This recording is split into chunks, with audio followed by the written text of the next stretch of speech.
you know, we need to be very sincere with ourselves.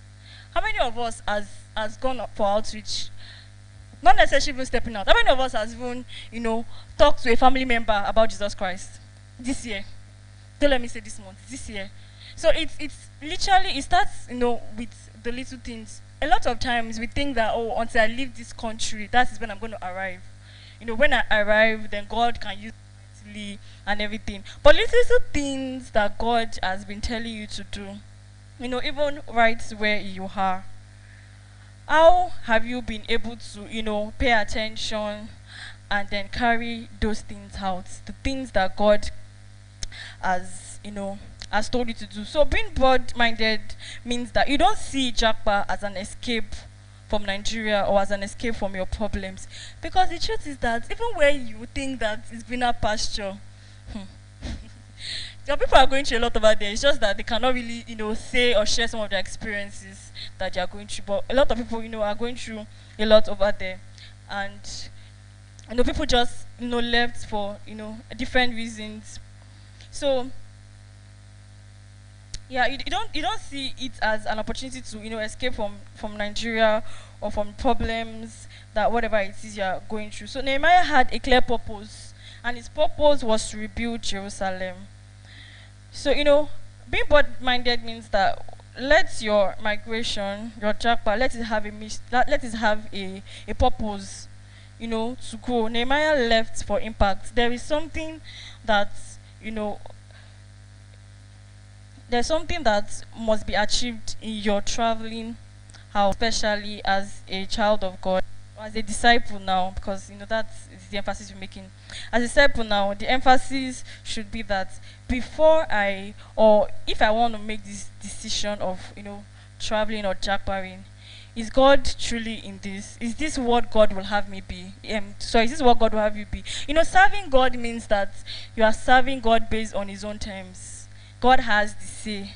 God calls the shots. That is basically what it means to follow Jesus Christ. It means that God calls the shots. God has the say. There are a lot of country.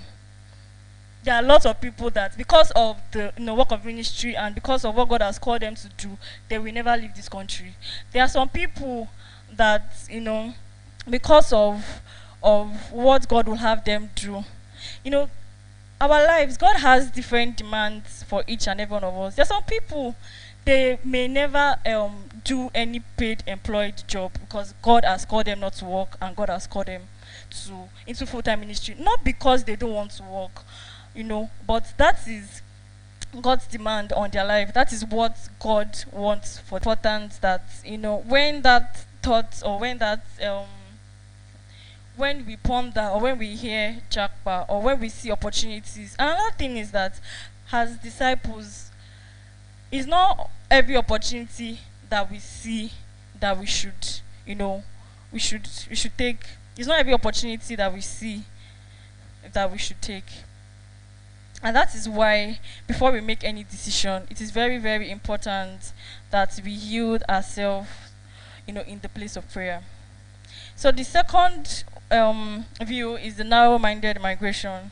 So yeah, an example here is Elimelech that went to Moab with his family. And why did he leave? Why did he leave Israel? Because of famine.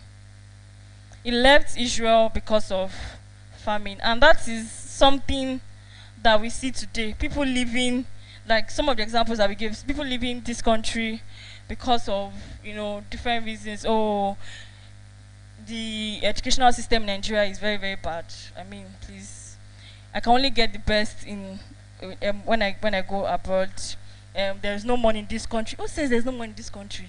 As much as we are shouting there's no money in this country, people are getting married, and it's not small wedding that people are doing every weekend. As much as we are saying that there is no money in this country, people are legitimately making money in this country. So Elimelech left because of the famine, and we saw what happened to him at the end. He died. He died. He lost his sons, but at that point, it could be that, well, it's the reason he left was because of famine. So we actually not told if it was ordained, it was led to leave at that point. But we could see what happened when he left because of famine. There was a great famine in Israel. He died.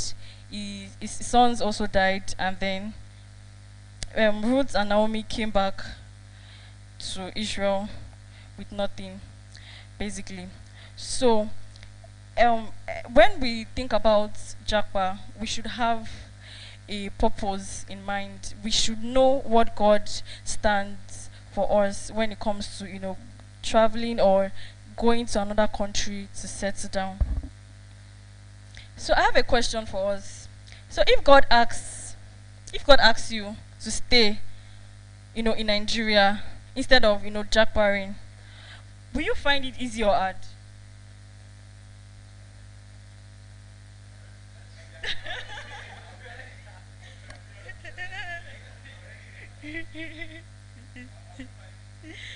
Are you finding it easier? That was my question. Thank you, Sam. Are you finding it easier or hard, like stay in Nigeria? Because I mean, I'm very sure that if we start talking about the opportunities of traveling, I'm sure one or two or some of us have things to say about the opportunities that they've seen to travel to or to move to another country.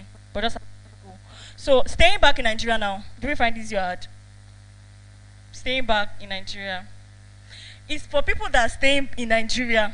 The question I'm asking is people that are here in Nigeria, that stay in Nigeria.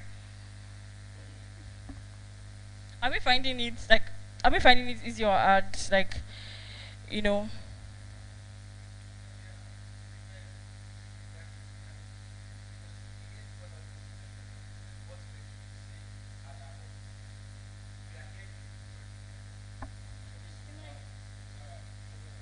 Okay, okay, okay.